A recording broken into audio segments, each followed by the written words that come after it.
The throne chamber of the Zarinth Empire was as cold and unyielding as the queen who ruled it. Every inch of the vast hall glittered with crystalline pillars and armored guards who stood motionless like statues. Above, banners woven with iridescent fibers depicted victories spanning centuries. Worlds conquered, empires subjugated. At the center of it all stood Queen Veolyra, towering and radiant, her armor gleaming like living obsidian edged with silver. She was known as the Iron Queen among her people, and as the executioner of sons among her enemies. No being dared defy her, until the day her voice thundered through the chamber, echoing off the crystalline walls. "Who repaired this armor?" she demanded. Her gauntlet hand slammed onto her breastplate, and the sound rang sharp and accusing. Soldiers flinched. Courtiers shrank back. The silence that followed was suffocating, broken only by the queen's narrowed breaths. In the crowd stood a figure who looked comically out of place. He was small by Zarinth's standards, barely reaching a warrior's shoulder. His clothes were plain, marked with oil stains and soot, and his hands bore the calluses of years spent working with machines. He was human, and he stepped forward. "I did," he said. His voice was steady, though his heart hammered against his ribs. Every eye in the chamber turned on him, disbelief rippling through the room like a shockwave. Beginning. Elias Grant had been pulled from Earth not as a soldier or diplomat, but as a prisoner of war. When the Zarinth invaded Mars colonies, humans fought back desperately. Elias, a combat engineer, was captured after sabotaging one of their landing crafts. The Zarinth should have executed him, but instead they discovered something peculiar. His ability to repair and innovate with a kind of ingenuity their own highly regimented society lacked. Instead of chains, he was bound with contracts of service. His captors scoffed at the idea of a human engineer in their imperial halls, but soon he was quietly handed broken weapons, damaged armor, even malfunctioning exosuits, things their technicians couldn't mend quickly. Elias fixed them. Not with superior technology, but with an intuitive grasp of function and creativity that baffled them. And eventually, one piece of armor made its way into his workshop, the personal armor of Queen Veolyra herself. The queen was a legend to her people, a terror to humanity, and a symbol of absolute command. Elias didn't know why her armor had been entrusted to him, but he worked on it as he did with everything. Carefully, methodically, improving what he touched. He reinforced the servos, adjusted the thermal regulation units, and corrected several design inefficiencies he noticed. To him it was just engineering. To the Zarinth, it bordered on blasphemy. Now, standing before her throne, Elias wondered if he had gone too far. Middle. Queen Veolyra descended the steps of her dais, her presence so commanding that her soldiers stiffened as she passed. Her glowing eyes, a deep violet, locked onto Elias. "You touched my armor," she said, her voice low and dangerous. "Yes," Elias answered, forcing calm. "It needed repairs."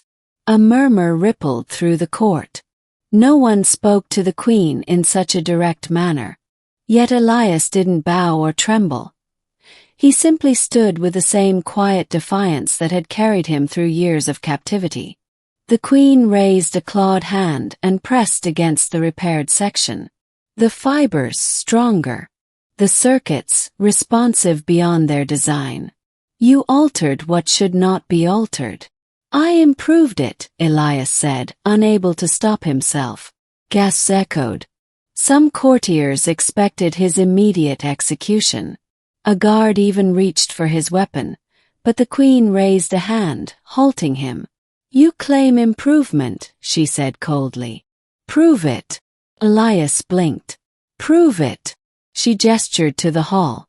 "My armor has protected me for decades, forged by the finest smiths of my people. You, a frail human prisoner, dare suggest you made it stronger. Then let it be tested. A sudden tension filled the room. Veolyra snapped her fingers, and two massive warriors stepped forward, each carrying plasma axes that hummed with lethal energy. They saluted and raised their weapons. "Strike!" the queen commanded. Elias paled. "Wait, you mean?" The first warrior slammed the axe down on her shoulder plate. The hall shook with the impact, but the armor held, dispersing the blow harmlessly. Sparks flew. Gasps followed. The second warrior attacked. His strike aimed at her chest. Once again, the armor absorbed the blow. The servos Elias had restructured flexed perfectly, redirecting the energy. The queen herself then stepped forward, summoned a crackling war spear, and stabbed it directly at her own torso.